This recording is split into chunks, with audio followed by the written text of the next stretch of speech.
नमस्कार, मैं राकेश परमार और आप देख रहे हैं महत्वपूर्ण मुद्दा। मैं तो महत्वपूर्ण मुद्दे में आज और विषयों को ना रख करके विषय को शॉर्ट रखूंगा, क्योंकि पीछे बांग्लादेश और भारत का मैच चल रहा है।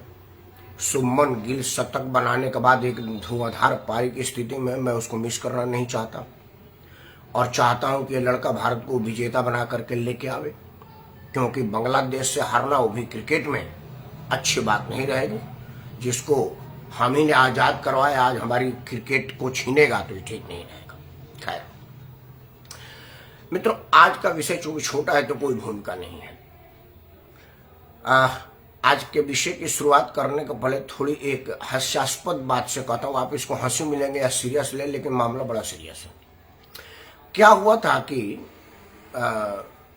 बीच में जब भाजपा की शुरू में सरकार बनी थी, मोदी के काम के विरोध में देश भर में कहीं तोड़ फोड़ आगजनी और जगह जगह में अलग अलग तरह के धरना प्रदर्शन और कुछ हो रहा था, तो उसमें कई लोगों को नामजद अपराधी बुक किया जा रहा था। यह चलता रहा, लेकिन जब उत्तर प्रदेश में पूज्य योगी आदित्यनाथ जी की सरकार आई तो उन लोगों को लगा कि पहले की तरह से है, ये योगी जी भी नाम डालेंगे और हमारा नाम फटेगा। तो एक पुलिस अफसर को एक छुट भैया नेता फोन कर रहे थे, वो वीडियो वायरल हुआ था। उनका कहना था कि क्या जी हमारा नाम डालना भूल गए? तो बोला सर क्या करें, पता चला आप लखनऊ में हैं और आप तो इतने बड़े आदमी हैं, पता ना आप मुख्यमंत्री को मिल रहे होते और मैं आपका नाम डालता, पता चलता मैं चलता हो जाता। मुख्यमंत्री कहते वो आदमी हमको मिलने आया था, तुमने उनको दंगे में नाम डाल दिया। नहीं यार, फिर भी डाल देना चाहिए था। देखो इन सब मौकों पर तो आप हमारा ख्याल रखें, हम भी आपका ख्याल रखेंगे।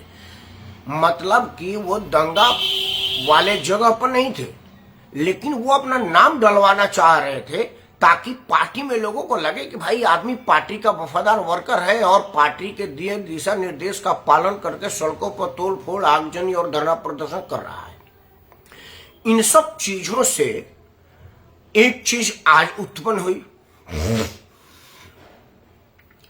वह यह कि जो 14 पत्रकारों का बाइकाट में नाम डाला है, वो नाम डाल करके और भी 14-15 परेशान है। उनका कहना था भाई मेरे में कौन सी कमी रह गई थी, भाई प्रयास तो हमने भी वो उतना ही किया था जितना ये 14 नामजद लोगों ने किया है। हम पर आपकी कर में नजर इनायत क्यों नहीं पड़ी? वो बड़ा नाराज है।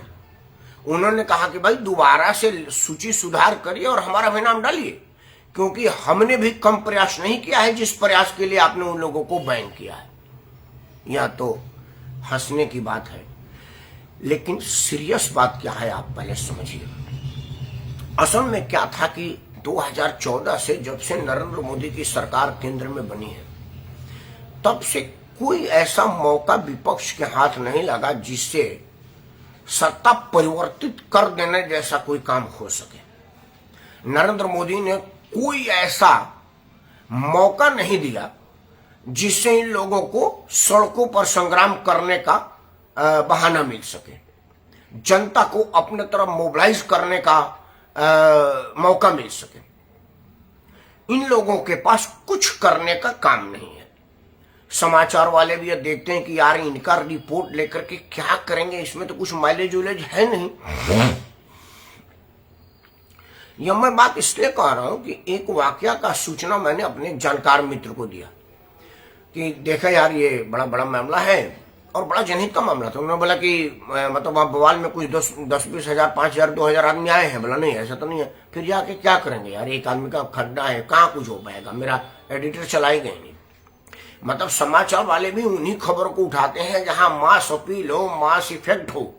ये नहीं हो कि आपने कहा और हमने सुना और वो समाचार पर चल जाएगा, ऐसा होता नहीं है। अब जो विपक्ष के लोग हैं उनके पास कोई धारदार मुद्दा है नहीं, ले देकर रखे। वो एक सिरफिरा चंद्रशेखर है जो शिक्षा मंत्री है, बिहार का अनपढ़ आदमी, उसने भगवान राम पर एक विवादित टिप्पणी किया, खूब माइलेज लिया। आज वो 2 कौड़ी का आदमी स्टालिन, उसने सनातन पर किया, खूब माइलेज लिया। मतलब ऐसा कुछ काम जो लोग कर रहे हैं उसका माइलेज मिल रहा है, ऐसी बात नहीं है, तो कुछ करो तो सही। इन्हीं सब के वजह से कांग्रेस बड़ा परेशान थी और इंडिया गठबंधन बड़ा हैरान था कि भाई क्या करें, हमारा कोई निर्णय ऐसा नहीं हो रहा है जो जन भावनाओं को हमारे तरफ मोड़ सके और मोदी की तरफ भड़का सके।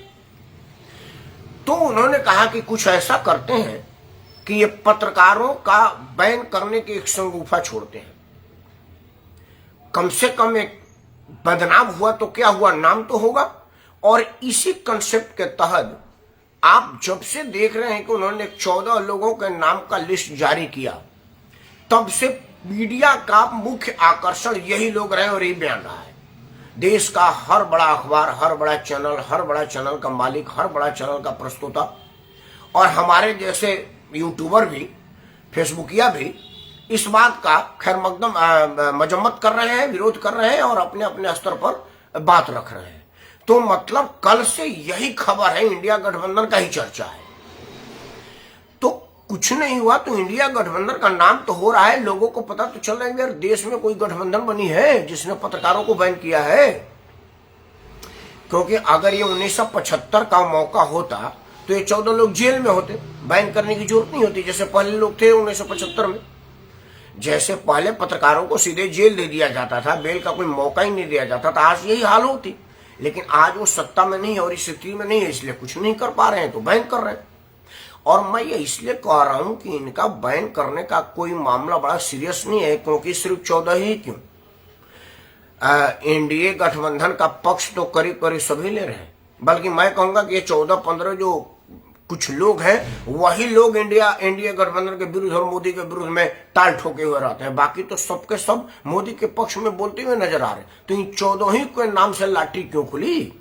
यही संदेह उत्पन्न करता है कि इंडिया गठबंधन का मंशा इन लोगों को बैन करने में कम और अपना प्रचार पाने में ज्यादा था, और वो उसमें सफल भी हुए हैं। क्योंकि जब से उन्होंने बैन की घोषणा किया है तब से इन्हीं की चर्चा हो रही है। न्यूज ब्रॉडकास्टिंग एसोसिएशन एनबीए जो है उन्होंने भी इसका विरोध किया है, प्रेस मीडिया की सबसे बड़ी संस्थाओं ने भी किया है, प्रेस एसोसिएशन ने भी किया है। मतलब जहां इंडिया गठबंधन का कोई चर्चा नहीं होता था, ना ही ये लोग कोई चर्चा की वो काम करते थे, उन सब ने विरोध करके इन लोगों को लाइमलाइट में ले आ दिया है।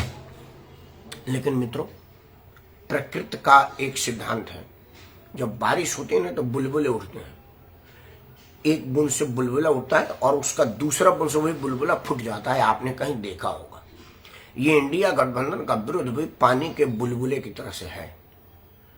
एक बूंद से बुलबुला उठ रहा है और दूसरे उसी बरसात के दूसरे बूंद से फूट जा रहा है।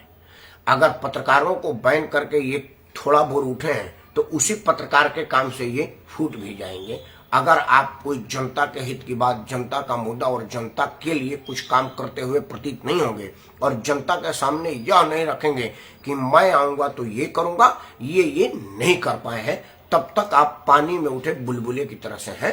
और आपका उठना ही उतना इंपॉर्टेंट है जितना आपका फूटना है। आपका उठना ही उतना समय है जितना समय में आपको फूटना है। तो आप बरसात में पानी के बुलबुले की तरह से उठना फूटना चाहते हैं या जनमानस के दिमाग में अपना मीठ छाप छोड़ना चाहते हैं, निर्णय आपके हाथ में है। 2-3 टिप्स मैं फ्री में आपको दे देता हूं बिना किसी फीस का। स्वीकार करना हो तो करिएगा, नहीं तो भूल जाइएगा। पहला, मोदी को हराना नामुमकिन नहीं है और ना ही देश की राजनीति में किसी को अपदस्थ करना नामुमकिन है। इंदिरा जी को हराया जा सकता है, राजीव गांधी को हराया जा सकता है, पंडित जवाहरलाल नेहरू को हराया जा सकता है, सरदार पटेल अटल बिहारी वाजपेयी को हराया जा सकता है, पालुमपति वेंकट नरसिम्हा राव को हराया जा सकता है। तो नरेंद्र मोदी कोई बड़ी चीज नहीं है, बड़ी हैसियत नहीं है, भगवान का भेजा हुआ दूत नहीं है। लेकिन जो लोगों ने इनको हराया उन लोगों ने इनके विरुद्ध बहुत बढ़िया माहौल तैयार किया। मैं बात करता हूं इंदिरा जी का। इंदिरा जी के विरुद्ध इमरजेंसी माहौल बना, इंदिरा जी चारों खाने चित हो गए।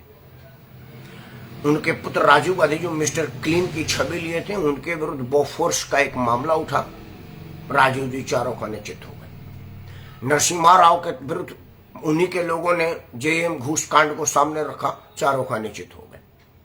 अटल बिहारी वाजपेयी के विरुद्ध 2G घोटाला, टेलीफोन घोटाला का मामला उठा, प्याज का बढ़ता दाम उठा, चारों खाने चित हो गए। यह सब जो मुद्दा उठा वो जनता को रिलेट हुआ, जनता को लगा कि हाँ भाई ये मेरे मतलब का मामला है। आपके मिस्टर क्लीन की छवि लिए हुए मनमोहन सिंह साहब का 10 साल का शासन को 10 मिनट के और 10 बयान ने उतार दिया।